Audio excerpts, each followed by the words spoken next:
नमस्कार दोस्तों, स्वागत है आपका आपके YouTube चैनल सुपर टीच में। दोस्तों, आज हम देखेंगे कक्षा 7 के विषय विज्ञान में आने वाले प्रश्न और उनके आंसर। वार्षिक परीक्षाएं चल रही है। जैसे अभी आज था इंग्लिश का पेपर और कल होना है विज्ञान का। आपको वीडियो अंत तक देखना है और जो हम क्वेश्चन और आंसर इसमें करवा रहे हैं वो आपको जरूर रीड करके जाना है, क्योंकि 100% आपके यही क्वेश्चन आने हैं। सो वीडियो देखते रहिए लास्ट तक।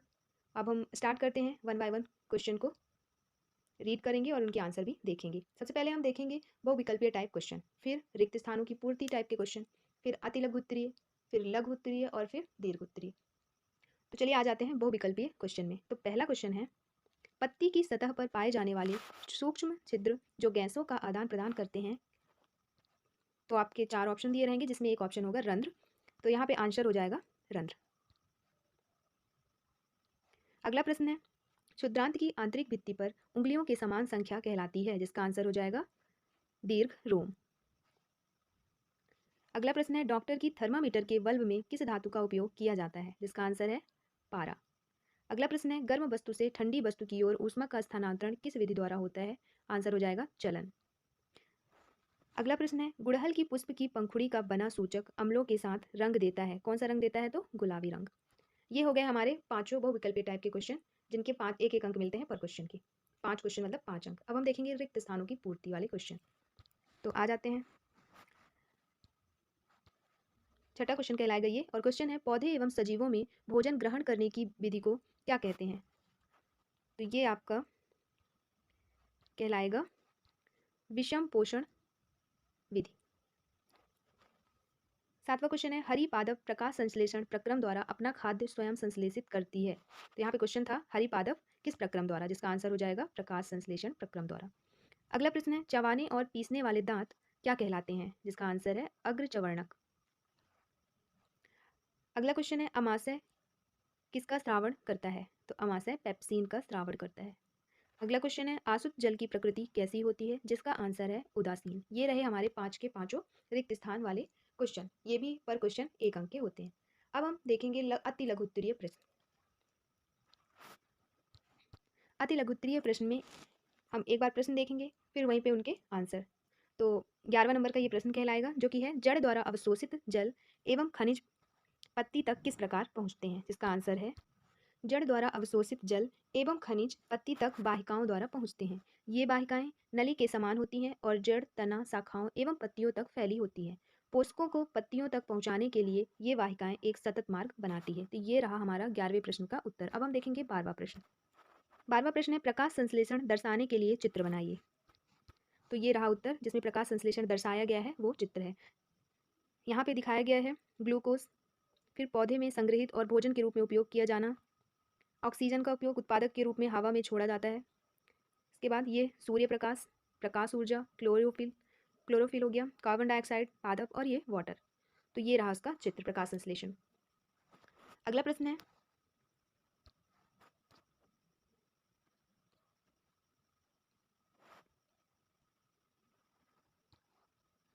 मानव पाचन तंत्र में पाचक रस स्रावित होने वाली प्रमुख ग्रंथि का नाम बताइए, जिसका आंसर है पाचन से अग्नाशय और यकृत, इन दो बड़ी ग्रंथियों का बहुत संबंध है। मतलब जो ग्रंथियां पूछी गई हैं वो है अग्नाशय और यकृत। अग्नाशय में अग्नाशयी रस बनता है। यह बहुत ही प्रबल पाचक रस है, जिसकी क्रिया प्रोटीन, कार्बोहाइड्रेट तथा वसा तीनों घटकों पर होती है। अगला प्रश्न है, थल समीर का चित्र सहित वर्णन कीजिए। यहाँ पे हम देख लेते हैं, सबसे पहले थल समीर का वर्णन कर लेते हैं। थल समीर से तात्पर्य रात के समय थल यानी भूमि से जल की ओर बहने वाली स्थानीय हवाओं से है, जो रात के समय थल से जल की ओर चलती है। रात के समय थलीय भाग का दबाव कम हो जाता है और समुद्र में न्यून दाब होने के कारण ये हवाएं थलीय भाग से समुद्र की ओर बह चलती है। अगला प्रश्न, अम्ल वर्षा किसे कहते हैं, जिसका उत्तर, अम्ल वर्षा में अम्ल दो प्रकार के वायु प्रदूषणों से आते हैं, SO2 और NO2। ये प्रदूषक प्रारंभिक रूप से कारखानों की चिमनियों, बसों व स्वचालित वाहनों के जलाने से उत्सर्जित होकर वायुमंडल में मिल जाते हैं। अम्ल वर्षा केंद्र मानचेस्टर है। वर्षा के जल का pH मान जब 5.6 से कम हो जाता है तो वह अम्लीय वर्षा कहलाती है। अगला प्रश्न है, हमारा अगला प्रश्न है, बीजों के प्रकीर्णन की विभिन्न विधियों के नाम लिखिए, जिसका उत्तर है पहला विधि, हवा द्वारा फैलाव। कुछ पौधों के बीज पंख युक्त, हल्के और बाल जैसी संरचनाएं युक्त बीज पवन द्वारा उठाकर दूर तक फैल जाते हैं। दूसरा, पानी से फैलाव। पानी से फैलाव कुछ जलीय पौधे में होता है और कुछ में जो एक जल निकाय के पास बढ़ता है। तो ये 2 विधियाँ थी। अगला क्वेश्चन देख लेते हैं। दो स्टेशनों के बीच की दूरी 240 किलोमीटर है। कोई रेलगाड़ी इस दूरी को तय करने में 4 घंटे लेती है, तो रेलगाड़ी की चाल परिकलित कीजिए। यहाँ पे ये रहा आपका हल। रेलगाड़ी के द्वारा तय की गई दूरी बराबर 240 किलोमीटर, लिया गया समय 4 घंटा। रेलगाड़ी की चाल बराबर तय की गई दूरी बटे लिया गया समय। वैसे भी चाल बराबर दूरी बटे समय होता है, तो रेलगाड़ी की चाल बराबर तय की गई दूरी बटे लिया गया समय। तय की गई दूरी 240 किलोमीटर, लिया गया समय 4। तो इसको जब डिवाइड करेंगे क्या आएगा 60। तो आंसर हो जाएगा आपका 60 किलोमीटर पर आवर रेलगाड़ी की चाल है। अगला प्रश्न देखेंगे। खाद्य श्रृंखला किसे कहते हैं, उदाहरण देकर समझाइए। जिसका उत्तर है खाद्य श्रृंखला या आहार श्रृंखला स्वपोषित जीवों जैसे घास या शैवाल जो प्रकाश संश्लेषण के माध्यम से अपने स्वयं के लिए भोजन उत्पादित करते हैं से आरंभ होने वाले और एक शीर्ष परभक्षियों जैसे भूरा भालू या हथियारा तिमी पर समाप्त होने वाले आहार जाल में कड़ियों का एक रैखिक संजाल है, जो खाद्य श्रृंखला या आहार श्रृंखला कहलाती है। अगला प्रश्न है। प्रदूषित जल से होने वाले रंगों के नाम लिखिए। जल को रोगाणु मुक्त करने के लिए उपयोग किए जाने वाले 2 रसायनों के नाम लिखिए। जिसका उत्तर है क्लोरीन और ओजोन। 2 रसायन दवा उद्योग में जैसे रसायनों का उपयोग कर आमतौर पर जल को रोगाणुनाशित अर्थात रोगाणु मुक्त किया जाता है। अगला प्रश्न है। लोहे को जंग से बचाने के लिए किया जाने वाले 3 उपायों को लिखिए। जिसका आंसर है इसे पेंट करें। किसी भी टिकाऊ एक्रेलिक पेंट के साथ धातु को पेंट करें। नमी से दूर रखें। पानी या नमी के संपर्क से बचें। इसे तेल के साथ कोट करें। तेल या तेल का उपयोग लोहे में जंग के विकास की संभावना को काफ़ी कम कर देता है। प्राइमर लगाकर अपने पसंद का ऑयल पेंट या स्प्रे पेंट से पेंट कर दें। पानी से सुरक्षित रखें। इससे लोहे में जंग नहीं लगेगा। ये रहा आपका आंसर। अगला प्रश्न है। लघुपत्तन या शॉर्ट सर्किट से आप क्या समझते हैं। दूसरा प्रश्न है। विद्युत फ्यूज बनाने में किस धातु का तार उपयोग किया जाता है। ये 25वां क्वेश्चन है जिसके अंतर्गत 2 क्वेश्चन दिए हैं। अब उनका आंसर हम एक एक करके देखेंगे। तो पहला है शॉर्ट सर्किट से आप क्या समझते हैं। लघुपथन या शॉर्ट सर्किट, जब विद्युतमय तथा उदासीन तार आपस में संपर्क में आ जाते हैं तो ऐसी स्थिति में परिपथ का प्रतिरोध शून्य हो जाता है और उनमें से अत्यधिक धारा प्रवाहित होने लगती है। इसे ही लघुपथन कहते हैं। और अगला क्वेश्चन था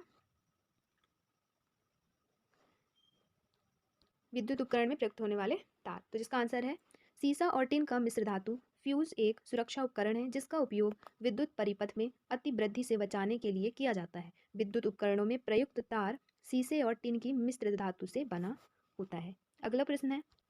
वास्तविक और आभासी प्रतिबिंब में कोई 3 अंतर लिखिए। जिसका उत्तर है पहला अंतर वास्तविक प्रतिबिंब का देखेंगे। पहला है किसी बिंदु स्रोत से निकली हुई किरण पुंज परावर्तन या अपवर्तन के बाद जिस बिंदु पर मिलती है उसे वास्तविक प्रतिबिंब कहते हैं। और पहला आभासी प्रतिबिंब का किसी बिंदु स्रोत से निकली हुई किरण पुंज परावर्तन या अपवर्तन के बाद जिस बिंदु से अपसृत होती हुई प्रतीत होती है उसे आभासी प्रतिबिंब कहते हैं। दूसरा पॉइंट, वास्तविक प्रतिबिंब में इसे पर्दे पर उतारा जा सकता है और आभासी प्रतिबिंब में इसे पर्दे पर नहीं उतारा जा सकता। तीसरा अंतर, वास्तविक प्रतिबिंब का यह हमेशा उल्टा होता है और आभासी प्रतिबिंब का यह हमेशा सीधा होता है। अगला प्रश्न है। ऐसे पदार्थ जो ऊष्मा का स्थानांतरण नहीं करते उनको परिभाषित कीजिए और उदाहरण सहित समझाइए। जिसका आंसर है उसे कहते हैं कुचालक। वे वस्तुएं जो आसानी से ऊष्मा का स्थानांतरण नहीं करती, तो वो है क्या, कुचालक। ऊष्मारोधी किसी भी तरह से कोई ऊष्मा स्थानांतरित नहीं होती। इसके उदाहरण बोला है तो उदाहरण है एवोनाइट, एस्बेस्टस या अदह आदि। जब अणुओं को गर्म किया जाता है तो वे ऊपर की ओर बढ़ते हैं और ऊपरी अणु नीचे की ओर जाते हैं और यह चक्रीय प्रक्रिया चलती रहती है। तो ये रहा हमारा इस क्वेश्चन का आंसर। तो इस वीडियो में हमने देखा कक्षा 7 विषय विज्ञान के 1 से लेकर 26 प्रश्नों के उत्तर। वीडियो अच्छी लगी हो तो लाइक शेयर और सब्सक्राइब जरूर करें और इसे ज़रूर पढ़ के जाएं क्योंकि यही पेपर आपके अगले दिन मतलब 1 मार्च को आने वाले हैं। इससे पहले हमने इंग्लिश के जो क्वेश्चन बताए थे तो सेम टू सेम वही क्वेश्चन इंग्लिश के पेपर में आए थे। तो आप ये पढ़ के ज़रूर जाएं। वीडियो अच्छी लगी हो तो सब्सक्राइब ज़रूर करें ऐसे ही आगे के पेपर देखने के लिए। और वीडियो देखने के लिए आपका बहुत बहुत शुक्रिया, धन्यवाद।